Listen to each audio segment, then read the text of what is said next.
जेटेट नियमावली में बहुत बड़ी बदलाव देखने को मिल सकता है। साथियों, यदि आप सभी की तत्परता रही तो नियमावली में जरूर बदलाव होगा। कब होगा मैं आगे भी बताने का प्रयास करूंगा, परंतु आपको ठीक है नियमावली में बदलाव करने के लिए आपको लगने होंगे, अर्थात पदाधिकारियों के कान तक ये बातें देनी होगी, शिक्षा मंत्री के कान तक उनको देनी होगी, उनको याद दिलानी होगी कि जेटेट के नियमावली में बदलाव करना है, उसके सिलेबस में बदलाव करना है। जय हिंद, नमस्कार, जोहार। स्वागत है आप सभी का अभी तक के लेटेस्ट अपडेट में। दोस्तों, चैनल में नया है तो चैनल को जरूर से सब्सक्राइब कर लीजिएगा, वीडियो को लाइक और दोस्तों तक शेयर करिएगा। आइए सबसे पहले देखते हैं कि क्या जेटेट से रिलेटेड जेटेट में क्या नोटिफिकेशन निकल करके आया है। सबसे पहले दोस्तों हम लोग यहाँ एक चीज देख पा रहे हैं कि मंत्रिमंडल सचिवालय एवं निगरानी विभाग समन्वय झारखंड सरकार के द्वारा एक नोटिफिकेशन निकल करके आया। क्या है इसमें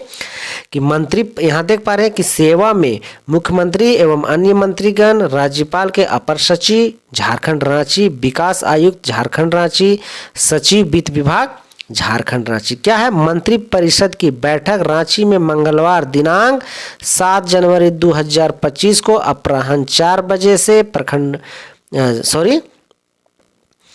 झारखंड मंत्रालय प्रोजेक्ट भवन स्थित मंत्री परिषद में होगी। अर्थात 7 तारीख को जो है कैबिनेट की बैठक होनी। रही बात की कैबिनेट की बैठक यदि होती है तो क्या हमारा जो मंशा है या हमारा जो जेटेट का नियमावली की बात है, क्या उसमें कुछ फेरबदल होने हैं या कुछ हो पाएंगे या नहीं, क्या सिलेबस चेंज होगा, क्या फॉर्म करेक्शन होगा या नहीं, तो उसी से रिलेटेड एक यहाँ नोटिफिकेशन आया है। क्या है, देख पा रहे कि जेटेट के नियमावली में फिर होगा बदलाव, जिसका हम सभी का इंतजार है। उसी की बात कही जा रही है कि जेटेट की नियमावली में फिर होगा बदलाव तो बहुत बड़ी बड़ी देखने को मिलेंगी। क्या है, पहले उसको हम लोग देखने का प्रयास करें। जैसा कि देख पा रहे हैं कि झारखंड शिक्षक पात्रता परीक्षा जेटेट की नियमावली फिर संशोधन होगा। इस बार संशोधन इस परीक्षा के सिलेबस में होगा। ठीक है, सिलेबस सबसे बड़ी बात तो हमारी सिलेबस है कि जैसा कि आप सबको पता है कि सिलेबस जो आया है वो आईआईटी लेवल के आया है। ठीक है, जिसमें संशोधन करने की सबसे महत्वपूर्ण जरूरी बात है सिलेबस में संशोधन होने का। ठीक है, सीटेट की तर्ज पर जेटेट का सिलेबस भी लागू किया जाएगा। ठीक, अब जो सिलेबस लागू होगा वो सीटेट की तर्ज पर होगा। 7 जनवरी को कैबिनेट की होने वाली बैठक में इसका प्रस्ताव आ सकता है। इसीलिए हमने कहा कि आप यदि सजग नहीं रहेंगे तो प्रस्ताव नहीं आएगा। जैसे कि हम लोगों ने पिछले बार भी उम्मीद लगा, लेकिन बात है कि यहाँ मंत्री और सचिव लोग को यहाँ कहाँ इतना फुर्सत है कि अब पुरानी बातों को याद करें। वो लोग भी चाहते हैं किसी तरह खींचता चला जाए, लेकिन यदि हम सब अभी भी कल भर टाइम है या अभी जितनी भी बातों को रखा गया वहाँ तक ठीक है, लेकिन लगना होगा, उनको बताते रहना होगा कि नियमावली कम से कम कैबिनेट में इसको पास कराइए। जब सिलेबस आ जाए उसके बाद सब बंधु जो है तैयारी करते रहेंगे तो फिर कहीं कोई दिक्कत नहीं होने वाली है। ठीक है, तो प्रस्ताव आ सकता है। आगे है दोस्तों कि सिलेबस में संशोधन होने के बाद प्राथमिक कक्षा 1 से 5 के लिए और उच्च प्राथमिक कक्षा 6 से 8 के लिए 2 घंटा 30 मिनट की परीक्षा होगी, अर्थात 2.5 घंटे की परीक्षा होगी। साथ ही अब सभी विषयों में अलग अलग उत्तीर्ण होने की आवश्यकता नहीं है। जो कि नोटिफिकेशन आया था उसमें लिखा गया था कि सभी खंड में अलग अलग पास होने हैं। इसी को लेकर के लोगों ने मंत्री जो भी हैं, सचिव जो भी थे, उनको सभी को बताया गया था कि ऐसा पिछले बार नहीं था। इस बार क्यों ऐसा किया गया था?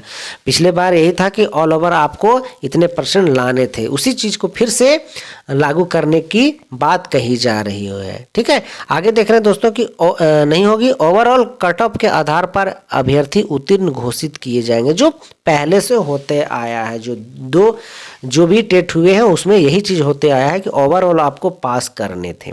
पूर्व में अलग अलग विषयों में उत्तीर्ण होना अनिवार्य था, जैसा कि हमने बताया कि पूर्व में भी यही अनिवार्य था। अब देखिए इस परीक्षा में अब जो आने वाली इसमें क्या है कि इस परीक्षा में सामान्य जाति के अभ्यर्थियों के लिए न्यूनतम 60%। ठीक है, ये पहले वाला भी है, 60% तो पहले से भी था। अब आगे देखिए कहता है कि अनुसूचित जाति तथा अनुसूचित जनजाति के लिए 50%, अर्थात अब आपके मार्क्स लाने हैं 50 डेढ़े 75, अर्थात आप जो एसी शेड्यूल ट्राइब के हैं उनको अब मात्र लाने हैं कितने 75 नंबर।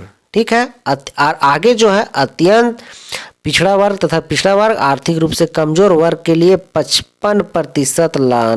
तो कैसे कैसे इसको बांटा गया आप हम लोग देख पा रहे हैं। क्या जनरल के लिए 60% है, शेड्यूल कास्ट शेड्यूल ट्राइब के लिए है 50%, ओबीसी और ईडब्ल्यूएस के लिए कर दिया गया है 55%।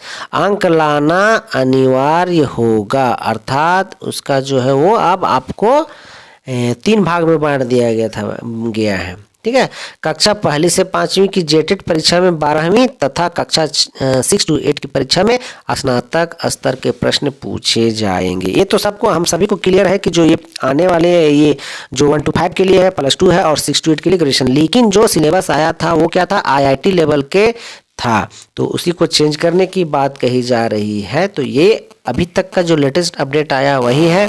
रही बात यहाँ फिर से एक देख लीजिए, 7 को होने वाली कैबिनेट की बैठक में आ सकता है प्रस्ताव, ठीक है, पर अभ्यर्थी उत्तीर्ण घोषित होंगे के आधार पर ओवरऑल कटअप के आधार पर अभ्यर्थी उत्तीर्ण घोषित होंगे। तो यदि यहाँ जो बातें लिखी गई है, यहाँ जो बातें रखी गई है, अगर ऐसी हो जाती है तो बहुत अच्छा है, सभी के लिए खुशी की बात है। और अगर यदि 7 तारीख को भी नहीं हो पाता है तो बहुत दिक्कत होने वाली है, क्योंकि समय निकलता जाएगा, ठीक है, अभ्यर्थियों का मनोबल टूटता जाएगा। लेकिन हमें हौसला हारना नहीं है, अभी तक जैसे नहीं हारे हैं वैसे आगे भी नहीं हारना है। बस हमें कम से कम ओवरऑल कर दिया जाए, फॉर्म करेक्शन का डेट निकाल दिया जाए, सिलेबस को चेंज कर दिया जाए, उसके बाद एग्ज़ाम ले लिया जाए। उसके बाद तो फिर जो आचार्य सहायक आचार्य की भर्ती होने वाली है वो होना सुनिश्चित होगा, लेकिन पहले जेटेट तो हो जाए। तो दोस्तों